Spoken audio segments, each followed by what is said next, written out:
नमस्ते बच्चों, आज हम कहानी लेखन यह विषय करेंगे। परीक्षा में कहानी लेखन के लिए 5 गुण होते हैं। सबसे पहले हम देखेंगे कि परीक्षा में कहानी लिखते समय हमें किन बातों का ध्यान रखना जरूरी होता है। कहानी रूपरेखा के आधार पर लिखने की सूचना दी जाती है, इसीलिए कहानी का आशय समझने के लिए वह रूपरेखा हमें 2 बार पढ़नी जरूरी होती है। कहानी शुरू करने से पहले हमें शीर्षक लिखना होता है।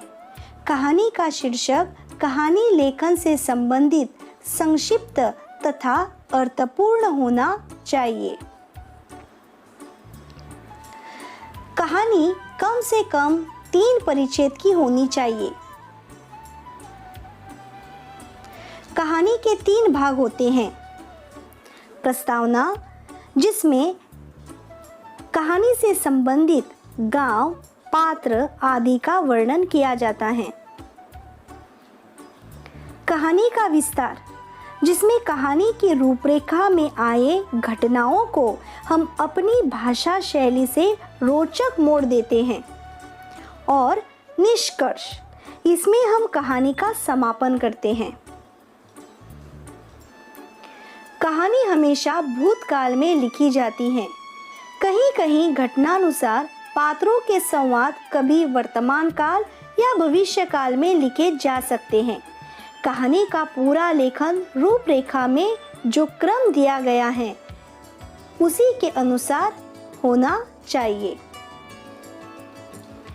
कहानी में पात्रों के बीच जो वार्तालाप होते हैं वे स्पष्ट रूप से और घटनानुसार होने चाहिए।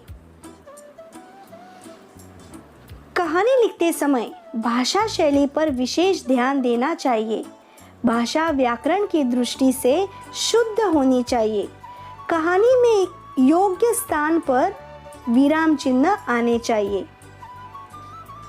कहानी में जहाँ भी जरूरत हो वहाँ मुहावरों और कहावतों का उचित प्रयोग किया जाना चाहिए।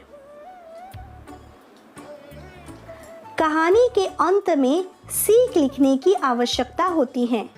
कहानी लेखन का पूरा आशय ध्यान में रखकर सीख लिखने की जरूरत होती है।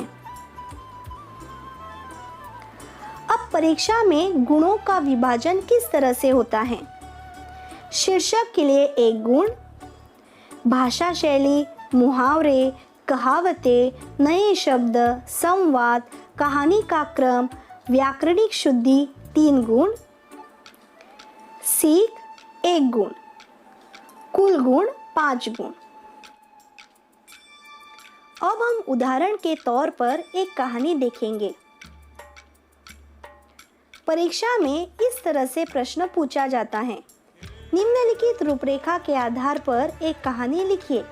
उसका शीर्षक और सीख भी लिखिए। 5 गुण। रूपरेखा: एक राजा, महल में बगीचा, एक चिड़िया बगीचे के अंगूर खाना, माली परेशान, राजा से शिकायत करना, राजा का चिड़िया को पकड़ना, छूटने का प्रयास करना, चिड़िया ने राजा को 4 ज्ञान की बातें बताना। पहली, अपने शत्रु को कभी हाथ से मत जाने देना। दूसरी, शत्रु की बातों पर विश्वास मत करना। तीसरी, बीती बात पर पछतावा मत करना। चौथी बात बताने के लिए पकड़ ढीली करने की याचना करना। चिड़िया का उड़ जाना, पेड़ पर जाकर बैठना, राजा से कहना, ज्ञान की बातें सिर्फ सुनने से कुछ नहीं होता, उस पर अमल भी करना चाहिए। सीख, शीर्षक। कहानी लिखने से पहले शीर्षक लिखना जरूरी होता है।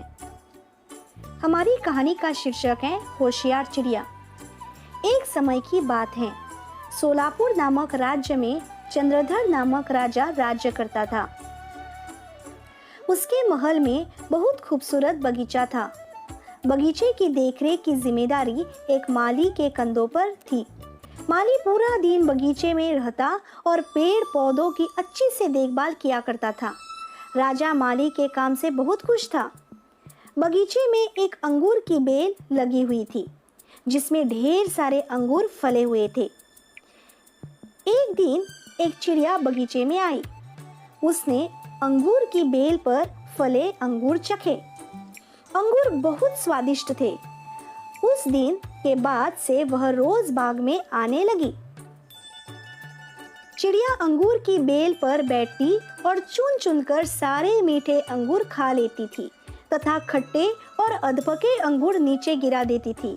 चिड़िया की इस हरकत पर माली बहुत लाल पीला होता था।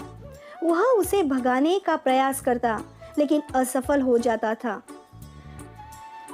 बहुत प्रयासों के बाद भी जब माली चिड़िया को भगाने में असफल रहा तब वह राजा के पास चला गया। उसने राजा को चिड़िया के बारे में पूरी बात बता दी और बोला, महाराज, चिड़िया ने मुझे तंग कर दिया है। उसे काबू में करना मेरे बस के बाहर है। अब आप ही कुछ करें। राजा ने खुद ही चिड़िया को ठिकाने लगाने का निर्णय किया। अगले दिन वह बाग में गया और अंगूर की घनी बेल की आड़ में छुपकर बैठ गया। रोज की तरह चिड़िया आई और अंगूर की बेल पर बैठकर अंगूर खाने लगी। अवसर पाकर राजा ने उसे पकड़ लिया। चिड़िया ने राजा की पकड़ से आज़ाद होने का बहुत प्रयास किया किंतु सब व्यर्थ रहा। अंत में वह राजा से याचना करने लगी कि वह उसे छोड़ दे। राजा इसके लिए राजी नहीं हुआ। तब चिड़िया बोली, राजन, यदि तुम मुझे छोड़ दोगे तो मैं तुम्हें ज्ञान की 4 बातें बताऊंगी। राजा चिड़िया पर लाल पीला हो गया किंतु इसके बाद भी उसने उसकी बात मान ली और बोला, ठीक है, पहले तुम मुझे ज्ञान की वो 4 बातें बताओ। उन्हें सुनने के बाद ही मैं तय करूंगा कि तुम्हें छोड़ना ठीक रहेगा या नहीं। यह सुनकर चिड़िया ने कहा, ठीक है राजन, तो सुनो। पहली बात यह है कि कभी किसी हाथ आए शत्रु को जाने नहीं देना चाहिए। ठीक है, अब दूसरी बात बताओ, राजा ने कहा। चिड़िया बोली, दूसरी बात यह है कि कभी अपने शत्रु की बात पर यकीन नहीं करना चाहिए। तीसरी बात यह है कि बीती बात पर पछतावा नहीं करना चाहिए।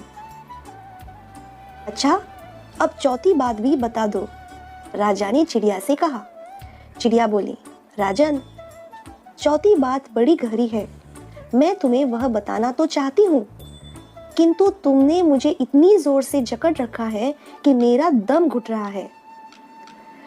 तुम अपनी पकड़ थोड़ी ढीली करो तो मैं तुम्हें चौथी बात बताऊं। राजा ने चिड़िया की बात मान ली और अपनी पकड़ ढीली कर दी। पकड़ ढीली होने पर चिड़िया राजा के हाथ से छूट गई और उड़कर पेड़ की ऊंची डाल पर बैठ गई।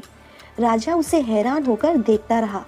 पेड़ की ऊंची डाल पर बैठी चिड़िया बोली, राजन, चौथी बात यह है कि ज्ञान की बात सुनने भर से कुछ नहीं होता, उस पर अमल भी करना पड़ता है। अभी कुछ देर पहले मैंने तुम्हें ज्ञान की 3 बातें बताई जिन्हें सुनकर भी आपने उन्हें अनसुना कर दिया।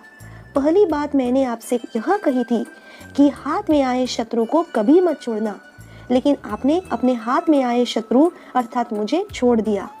दूसरी बात यह थी कि कभी अपने शत्रु की बात पर विश्वास नहीं करना चाहिए, लेकिन जब मैंने कहा कि चौथी बात बड़ी गहरी है तो आप मेरी बातों में आ गए।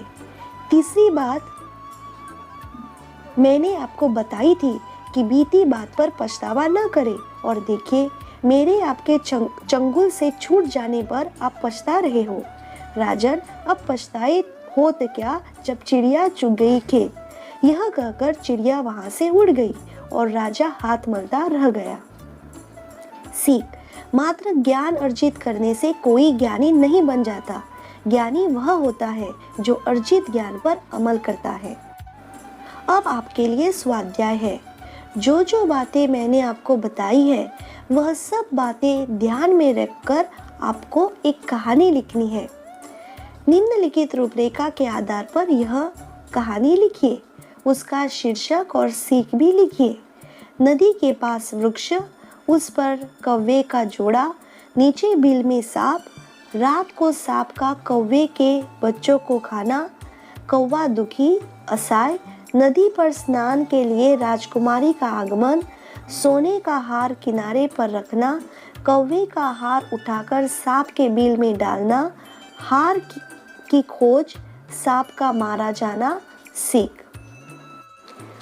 अगली बार हम फिर से मिलेंगे एक नए विषय के साथ।